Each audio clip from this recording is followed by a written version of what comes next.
نہیں آتے؟ ہاں، خوب خوب کالے ہیں، چمکتی ہے ان کی سیاہی، ایسے کالے نہیں ہیں، سیاہی چمکتی ہے۔ تو 13 گھنٹے کے بعد ہم وہاں اترے اور پھر اس کے بعد منزل مقصود پر پہنچے 14 گھنٹے کے بعد، لیکن وہ ٹھیک ہے، سفر ہوتا رہتا ہے، یہ تو جھنجھوڑ دیتا ہے وقت۔ میں نے شاید آپ کو پہلے کہیں بتایا ہو کہ ہمارا ایک جدید تعلیم یافتہ لمبے بالوں والا نوجوان میرے ساتھ ایک مرتبہ بیٹھا تھا، کچھ ضرورت سے زیادہ کامریڈ اور سرخ نظریات کا حامل، مجھے کہنے لگا جی یہ آپ اندیکھا خدا کب تک منواتے رہیں گے؟ دنیا تو حقیقت پسندی کو اپنا رہی ہے اور جو چیز نظر نہیں آتی ہمیں آپ وہ منوانا چاہتے ہیں، یہ کب تک ہوگا؟ اس کا مطلب یہ تھا کہ خدا جب نظر نہیں آتا تو ہم مانے کیوں؟ میں نے کہا یہ ہوائیں چل رہی ہیں، نظام باد و باراں ہے، نظام لیل و نہار ہے، یہ صبح و شام کا سلسلہ ہے، پوری کائنات ایک ڈسپلن کے ساتھ نظم و ضبط کے ساتھ چل رہی ہے، اس سے آپ کو خدا سمجھ میں نہیں آتا؟ کہنے لگا جی یہ تو فطرت ہے، یہ تو فطرت سے ایسا ہو رہا ہے۔ میں نے بڑی دلائل دی ہے لیکن نہیں سمجھا، اسی فوکر نے اسے سمجھایا۔ ہم جب ڈیرہ اسماعیل خان سے روانہ ہوئے پشاور کے لیے، گرمیوں کا موسم تھا، راستے میں اندھیری آ گئی اور اس نے پھر پرندے کی طرح کلا بازیاں شروع کی، بالکل نیچے چلا جائے، پھر بالکل اونچا، اور کبھی یوں ہو جائے کبھی یوں ہو جائے۔ وہ باندھے ہوئے ہیں، بیلٹ باندھے ہوئے ہیں اور اگلی سیٹ پہ سر رکھا ہوا ہے، اللہ ہو۔ اور میرے ساتھ یہ نوجوان میں نے دیکھا سب سے زیادہ پسینہ اسی کو آیا ہوا اور آہستہ آہستہ کہہ رہا تھا یا اللہ رحم کر، یا اللہ رحم کر۔ مجھ سے رہا نہ گیا، میں نے کہا برخوردار اللہ میاں سمجھ میں آ گئے۔ کہنے لگا مولانا دعا کیجئے ہم زندہ پہنچ جائیں، زندگی خطرے میں ہے اور آپ مجھے چھیڑ رہے ہیں۔ میں نے کہا چھیڑ نہیں رہا ہوں، ایک بات آپ کی سمجھ میں نہیں آ رہی تھی، اس سلسلے میں عرض کر رہا ہوں کہ اللہ سمجھ میں آ گئے۔ جب پشاور جہاز اترا باقی مسافر بھی اللہ کا شکر ادا کر رہے تھے، لیکن وہ نوجوان جہاز سے اترتے ہی زمین پر سجدے میں چلا گیا۔ اور یقین کیجئے جب سجدے سے اٹھا تو اس کی آنکھوں میں آنسو تھے۔ پھر مجھ سے آ کے ملا، کہنے لگا جی میں تو ایسے ہی بکتا تھا، آپ بھی معاف کیجئے، میں نے اللہ سے بھی معافی مانگی، آئندہ بھی معافی مانگوں گا۔ اس کی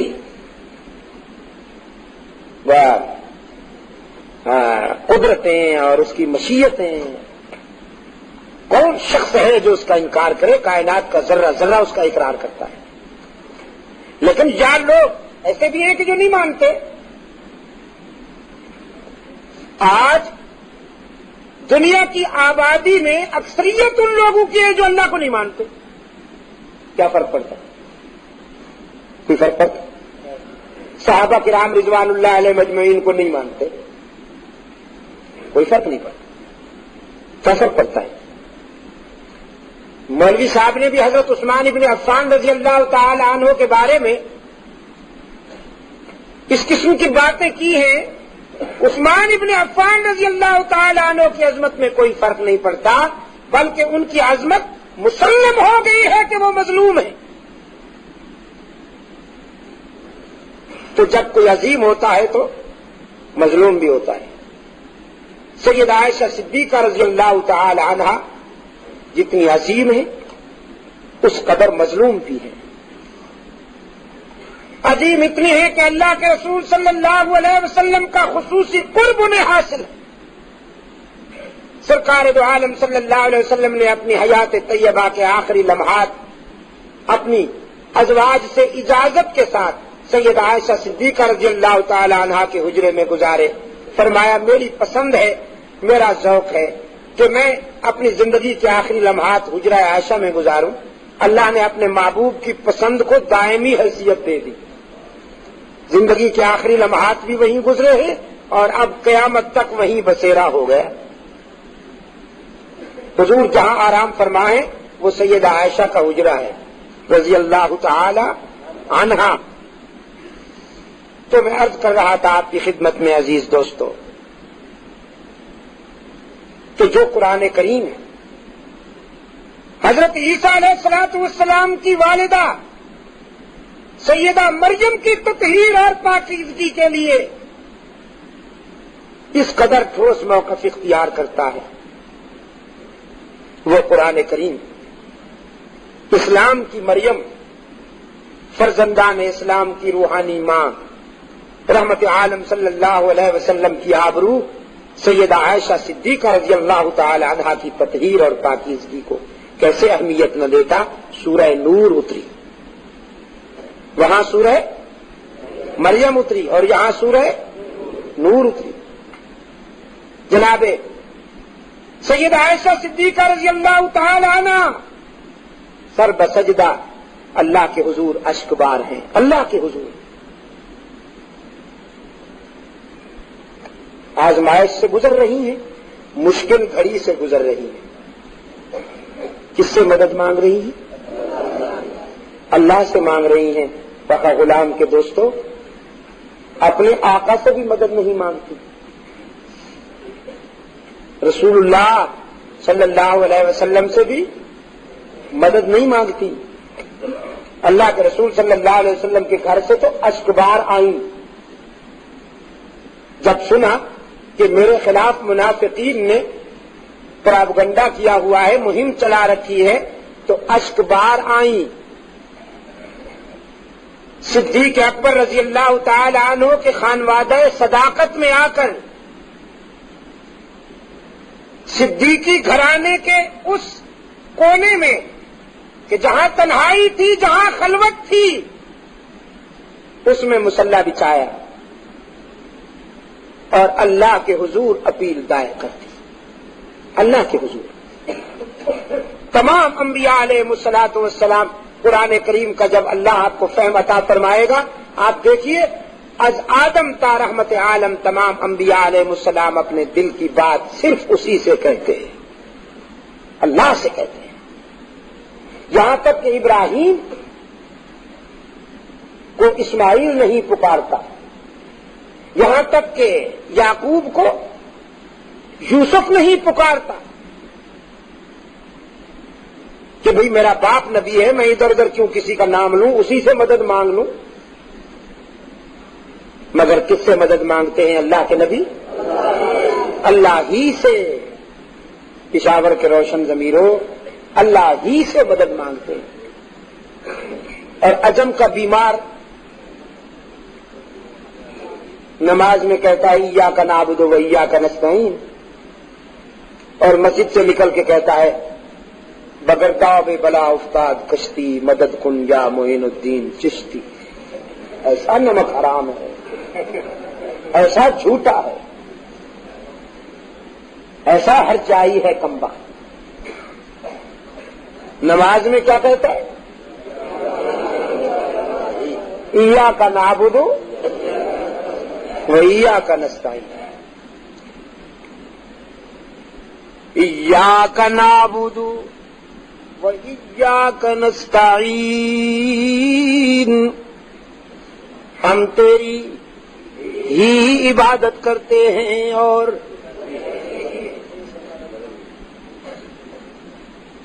دیکھا ذرا دیر سے آیا ہوں تو ٹھنڈے ہو گئے فاروقی صاحب. ایاک نعبد و ایاک نستعین، ہم تیری ہی عبادت کرتے ہیں اور کرتے رہیں گے. یہ پورا کر لیجئے پھر آگے بڑھیے. ایاک نعبد، ہم تیری ہی عبادت کرتے ہیں اور کرتے رہیں گے. مسجد میں بھی، مسجد کے باہر بھی، خلوت میں بھی، جلوت میں بھی، حضر میں بھی، سفر میں بھی تیری ہی عبادت کرتے ہیں اور کرتے رہیں گے. وَإِيَّاكَ نَسْتَعِينُ، اور تجھ سے ہی مدد مانگتے ہیں اور مانگتے رہیں گے۔ ایک روشن ضمیر نے کتنی پیاری بات کہہ دی، فرمایا چوتے غلا بدستاری بیا تنہا چے غمداری، چوتے غلا بدستاری بیا تنہا چے غمداری، مجاؤ از غیر حق یاری کہ لا فتح الا ہو۔ جب لا کی تلوار تیرے ہاتھ میں ہے، لا بت توڑتا ہے، لا غیر اللہ کے نقش مٹاتا ہے، لا مذہبی دکانداروں کا بزنس اجاڑتا ہے، لا جو تیرے لا بدستاری بیا تنہا چے غمداری۔ سمجھ رہے ہیں آپ؟ واقعی فارسی سمجھنا شروع کر دیا آپ نے، مجھے پشتو سکھائے بغیر۔ چلو میں تو خوش تھا کہ اگر مجھے پشتو نہیں آتی تو آپ کو فارسی بھی نہیں آتی، لیکن آپ تو بازی لے گئے پھر۔ ماشاءاللہ بہت خوشی ہوئی۔ بیا تنہا چے غمداری، جب لا کی تلوار تیرے ہاتھ میں ہے تو سینہ تان کے ڈرتا کیوں ہے، مجاؤ از غیر حق یاری کہ لا فتح الا ہو۔ اللہ کے سوا کسی سے مدد نہ مانگ کہ اس کے سوا کوئی مددگار نہیں، اس کے سوا کوئی مشکل کشا نہیں، اس کے سوا کوئی حاجت روا نہیں، اس کے سوا کوئی بیڑے پار کرنے والا نہیں، اس کے سوا کوئی بیماریاں دور کرنے والا نہیں، اس کے سوا کوئی مرادیں پوری کرنے والا نہیں۔ جب مانگنا ہو تو اسی سے مانگ، جب رونا ہو تو اسی کے در پہ آنسو بہا، جب دامن پھیلانا ہو تو اسی کے در پہ دامن پھیلا۔ وعدہ پورا کرنا، ایاک نعبد و ایاک نستعین، ہم تیری ہی عبادت کرتے ہیں اور جزاک اللہ، ہم تجھ سے ہی مدد مانگتے ہیں اور مانگتے رہیں گے۔ سیدہ عائشہ صدیقہ رضی اللہ تعالی عنہا نے بھی اللہ کے حضور اشک بہائے، اسی کو دل کی بات سنائی۔ الہ العالمین منافقین نے میرے خلاف جھوٹے الزامات عائد کیے ہیں، میری کردار کشی کی مہم چلا رکھی ہے۔ اگرچہ یہ بات نئی تو نہیں، مجھ سے پہلے بھی معصوموں کے خلاف یہ پراپگنڈا ہوتا رہا، لیکن جب موسیٰ پر الزام لگا تو تو نے ان کی برات کا اہتمام کیا، جب یوسف پر الزام لگا تو تو نے ان کی برات کا بھی اہتمام کیا، جب مریم پر الزام لگا تو تو نے ان کی برات کا بھی اہتمام کیا۔ میرے معبود، آج تیرے محبوب کی عائشہ اشک بہار آئی ہے اور یہ فیصلہ کر کے آئی ہوں، جب تک میری برات کا اہتمام نہیں ہوگا تیرے در سے سر نہیں اٹھاؤں گی، سجدے سے سر نہیں اٹھاؤں گی، کسی اور کے در پہ نہیں جاؤں گی، تجھ سے ہی مدد مانگتی ہوں، تجھ سے ہی درد دل کہتی ہوں۔ رو رہی ہے سیدہ عائشہ صدیقہ رضی اللہ تعالی عنہا، کس کے آگے؟ اسی کے آگے رویا کرو، اسی کے آگے اشک بہایا کرو، اسی کے حضور دامن پھیلایا کرو، ساری امیدیں اسی سے وابستہ کیا کرو۔ کہ اس کے سوا دامن بھرنے والا کوئی نہیں، دامن خالی کرنے والے بہت، بھرنے والا کون؟ دامن خالی کرنے والے بہت۔ بیٹھے ہوئے ہیں فنکار، چنڈیاں لہرا رہی ہیں، زلفیں جا رہی ہیں، چادریں اوڑھی ہوئی، قبریں سجائی ہوئی، جھنڈیاں لہرائی ہوئی، چادر اوڑھے ہوئے بیٹھے ہیں، جیسے آسمان سے اتری ہوئی چیز ہو گئی۔ اور سادہ لو انسانوں سے کہتے ہیں کچھ لے کے آؤ گے تو کچھ لے کے جاؤ گے، خالی ہاتھ آؤ گے تو خالی ہاتھ جاؤ گے۔ لیکن اس کے در رحمت سے صدا آتی ہے کچھ نہ لے کے آؤ، سب کچھ لے کے جاؤ، خالی ہاتھ آؤ، دامن بھر کے جاؤ۔ قال ربکم ادعونی استجب لکم ان الذین یستکبرون عن عبادتی سیدخلون جہنم داخرین۔ دنیا والوں سے مانگا جائے تو ناراض ہوتے ہیں، نہ مانگا جائے تو خوش ہوتے ہیں، لیکن یہ داتا وہ ہے کہ یہ مانگنے والوں سے خوش ہوتا ہے، نہ مانگنے والوں سے ناراض ہوتا ہے۔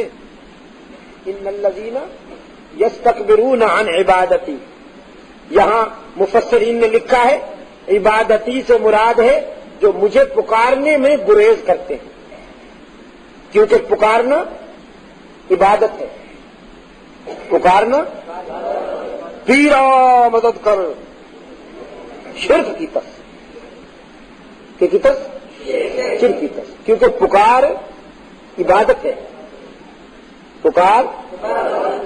قال ربکم ادعونی استجب لکم، تمہارا رب کہتا ہے مجھے پکارا کرو میں تمہاری دعاؤں کو قبول کرنے والا ہوں۔ ادعونی استجب لکم، مجھے پکارا کرو میں تمہاری دعاؤں کو قبول کرنے والا ہوں۔ ادعونی ان الذین یستکبرون عن عبادتی، یقیناً وہ لوگ جو مجھے پکارنے میں گریز کرتے ہیں، مجھ سے مانگنے میں گریز کرتے ہیں، سیدخلون جہنم داخرین، ذلیل ہو کر منہ کے بل گھسیٹ کر جہنم میں ڈالا جائے گا انہیں۔ تو کسے پکارا جائے مشکلات میں؟ قادر کو یا عبد القادر کو؟ ذرا حرارتیں فضا میں تحلیل کر دو، ہاں ذرا حرارتیں، یہ گرمی فضاؤں میں تحلیل کر دو، اور پھر اللہ سے دعا کرو کہ یہ فضائیں پھیل جائیں، اور بھی کے بیماروں کو اللہ شفاء کاملہ عطا فرمائے۔ مشکلات میں کام آنے والا کون؟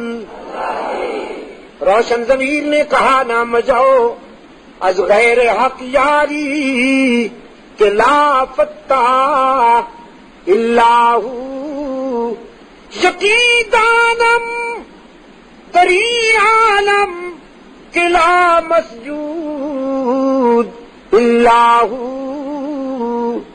ولا معبود فی الکونین لا موجود اللہ۔ کوئی مانے یا نہ مانے، لیکن میرا تو ایمان ہے کہ اس کے سوا پوری کائنات میں کوئی مسجود نہیں، اس کے سوا پوری کائنات میں کوئی مسجود نبی مسجود، رسول مسجود، تو پھر کاماں والی سرکار کیسے مسجود ہو گئی؟ سبحان اللہ۔